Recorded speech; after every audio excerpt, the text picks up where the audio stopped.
구주가 태어나셨습니까? 자, 우리 앞뒤 좌우 인사 나누겠습니다. 주님의 교회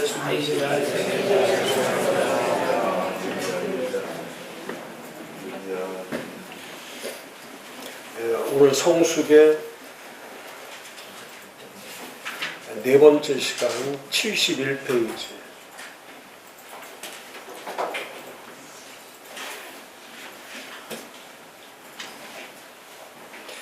그 영적 성숙이라는 것은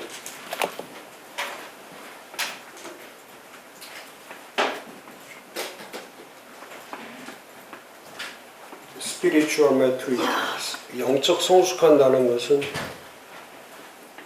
첫 번째가 하나님을 깊이 아는 것이죠. 하나님 첫 번째 중요한 하나님을 깊이 아는. 하나님 알지 못하면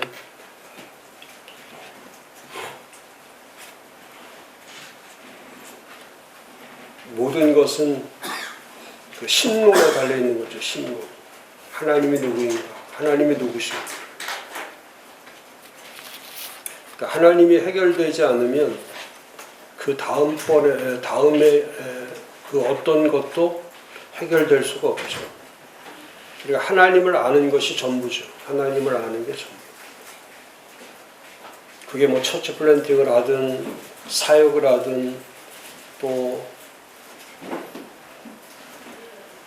예배를 드리든 기도를 하든 말씀을 보든 전부 다 하나님을 알기 위해서 하는 거죠. 하나님을 알기 위해서. 그래서 원래 신학이라는 거는 하나님에 대해 설명하는 게 아니고 하나님을 더 깊이 알아가는 거죠. 신학의 목적은 하나님을 더 깊이 알아가는 거죠. 그래서 신학은 논증하는 게 아니고요. 신학은 어떤 설명하는 것이 아니라 하나님에 대해서 더 밝히 알아갈 수 있도록 하는 거죠.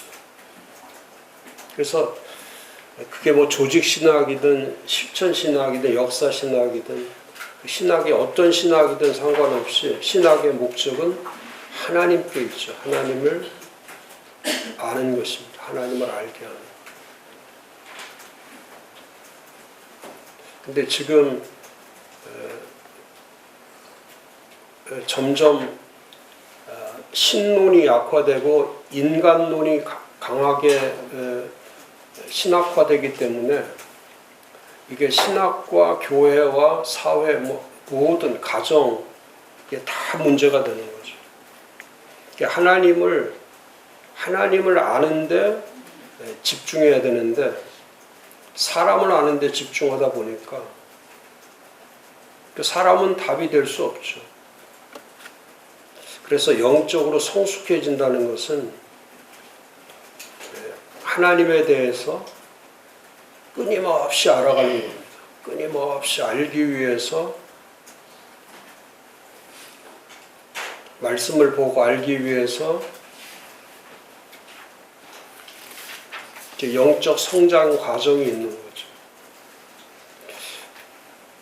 그래서 처치 플랜팅을 할 때도 교회를 세우는 게 목적이지만은 교회를 세우는 목적의 가장 중요한 것은 하나님을 더 깊이 알고 그 하나님에 대해서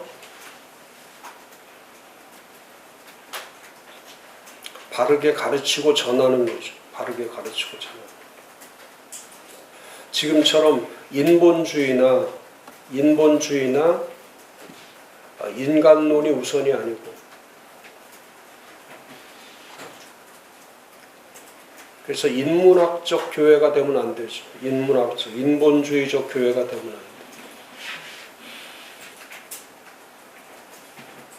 지금 그 목사님들의 설교 유형이 거의 젊은 목회자들의 40대 이하 또 아니면 50대까지도 포함해서 거의 설교들이 인본주의화되어 있는 거죠. 인문학적 설교. 사회는 95% 이상이 다 사람을 중시하는 걸로 바뀌었죠. 95% 이상이 사람 중심 사회로 바뀌었죠. 인간 중심 사회로 바뀌는 거예요. 그러니까 사람을 앞에 두고 인간을 앞에 두면 모든 게 다 해결되는 것처럼 사회는 지금 그렇게 구성되어 가고 있는 거죠. 그런데 교회가 없으면은 이 세상의 모든 일들이 해결되지 못하죠. 그래서 결국은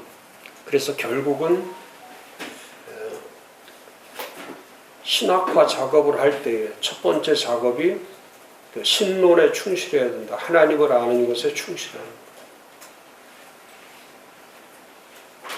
그래서 하나님 말씀에 대해서 깊이 공부해야 되고 성경을 읽고 또 탐구하고 묵상하고 암송하고 그래서 모든 것이 하나님의 말씀으로부터 시작돼야 돼요. 하나님의 말씀으로부터 시작돼요. 5월 달에 우리가 가정회복 하겠지만은, 신앙유산 하겠지만은, 가정회복의 목적도 마찬가지고, 또 6월 달에 성령축제를 하는 것도 마찬가지고, 또 7월에 새생명 축제 시작하는 것도 마찬가지고, 전부 다 이게 하나님이 하시는 일이죠. 하나님이 하시는 일. 그래서 영적 성숙이다, 영적 성장이다라고 하는 것은 점점 하나님을 깊이 알아가는 단계죠. 깊이 하나님을 알아가는. 그래서 하나님에 대한 친밀성이라든지 또 하나님에 대한 속성이라든지 또 하나님이 주시는 말씀이라든지 이런 것들이 체계화되어 있을 때 그 신론이 체계화되어 있으면 그 다음 두 번째, 세 번째, 네 번째는 그건 자연적으로 체계화돼. 10계명하고 똑같은 거죠. 제1계명이 잘 세워져 있으면 그 다음 거는 문제가 되지 않죠. 근데 그 2번부터 마지막에 10번까지 아무리 그걸 잘해도 첫 번째 계명에서 어긋나면 그건 아무 소용이 없죠. 그러니까 하나님 외에는 질서가 매겨질 수 없는 거죠. 그 다음에 영적 성숙의 두 번째는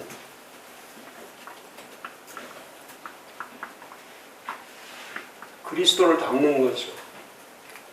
하나님을 알고 그 다음에 하나님을 알되 실제적으로 우리가 삶을 살아갈 때 닮아야 될 분은 예수 그리스도죠. 그리스도의 성품을 담고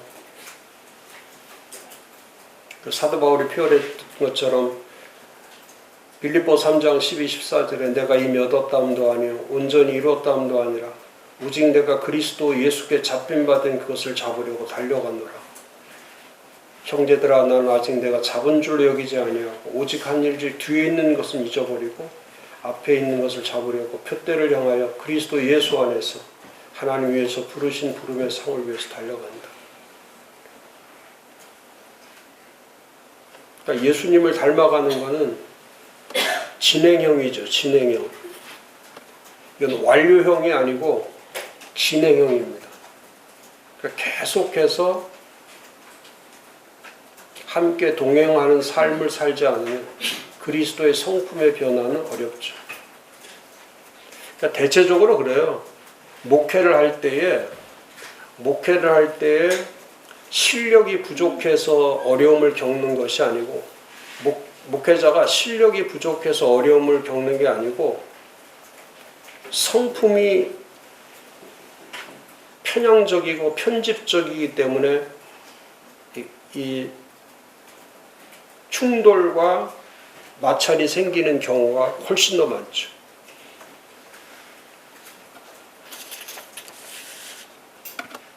우리가 지난주에도 공부했지만은 목회는 수용성이다. 목회는 수용성이라는 뜻은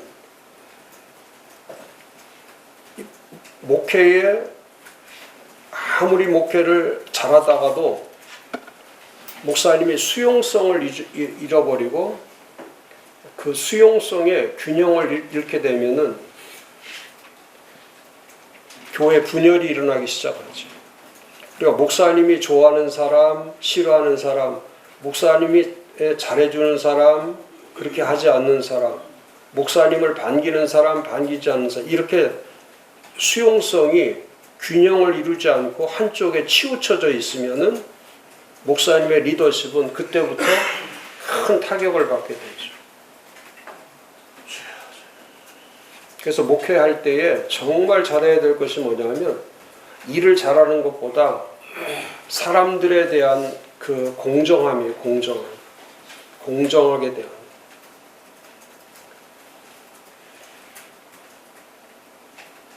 뭐 잘하는 사람도 있죠. 목사님한테 의도적으로 잘하는 사람도 있죠. 근데 의도적으로 잘하다가 의도적으로 또 잘못할 수도 있어. 의도적으로 잘하던 사람이 의도적으로 잘못할 수가 있어. 또 그동안 잘못했던 사람이 어느 날 또 잘할 수가 있는 거죠. 근데 사람이라는 거는 정해져 있지 않죠. 은혜라는 게 정해져 있지 않죠. 사람의 몸하고 똑같아요. 어떤 몸이든지 두 가지가 약점이 있죠. 하나는 병드는 게 있고요. 하나는 약한 게 있어요. 그리고 어떤 사람이라도 병이 다 있죠. 병이 없는 사람 없어요. 다 있습니다. 심지어는 자기가 그 병을 모르는 사람들이 더 많죠.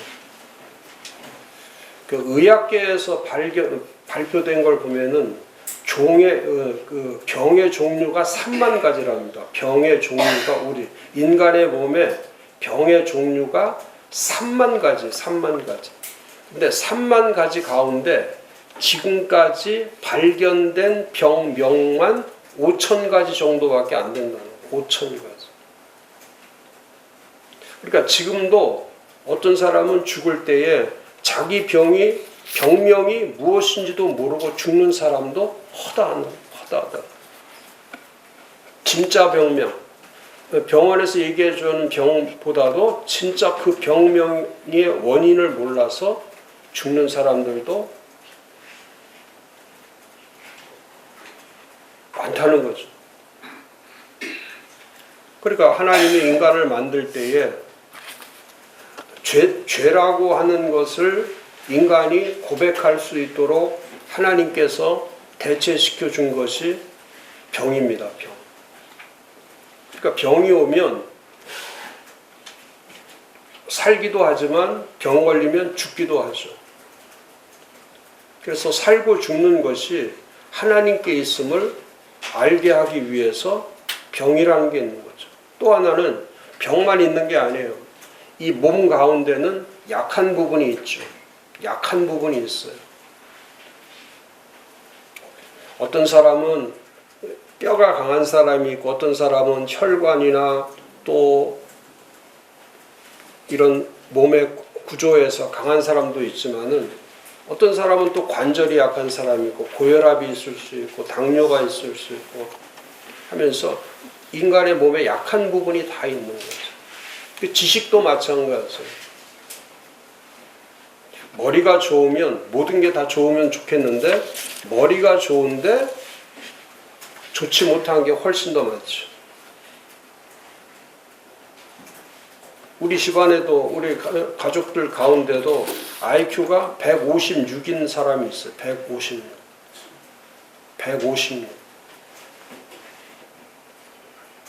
그래서 그 회사에서 이번에 작년 말에 그 회사 전체 직원들을 전부 다 IQ 검사를 했는데 1위 했다는 거예요. 1위.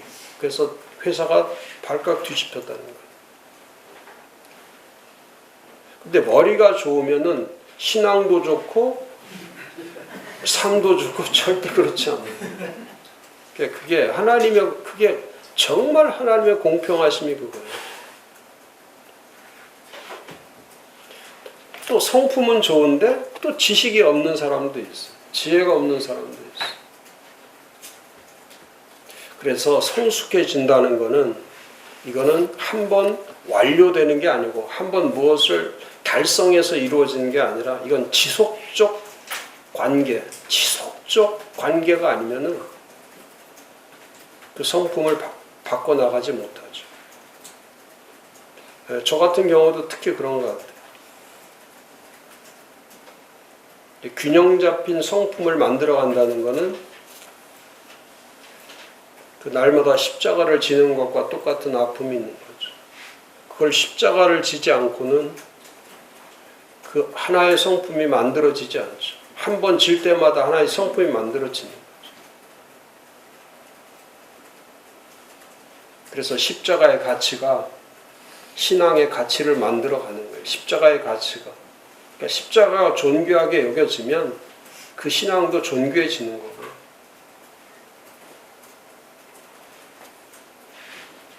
그렇지 않으면 또 반복하는 거예요. 그러니까 되새김질 계속 하는 거죠. 먹고 또 먹은 거 또 토해내고 또 먹고 토해내고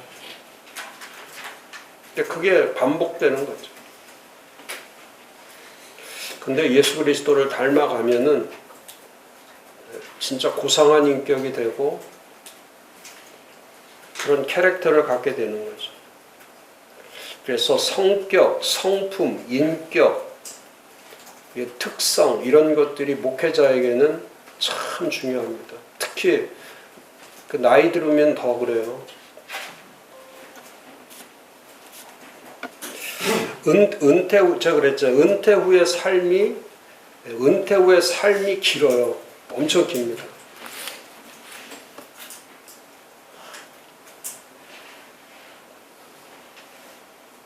오늘 새벽에도 제가 어떤 그 자료를 공부하다가 제가 신앙유산 때문에 이제 요즘 자료들을 막 모으고 있는데, 그래서 5월 달에 4주에 걸쳐서 홈플랜팅, 가정을 어떻게 세울 것이냐. 그래서 예를 들면 가족이라는 개념이 뭐냐. 하나님이 계획하신 가족이라는 개념이 뭐냐. 요즘 이제 가족이 붕괴되니까.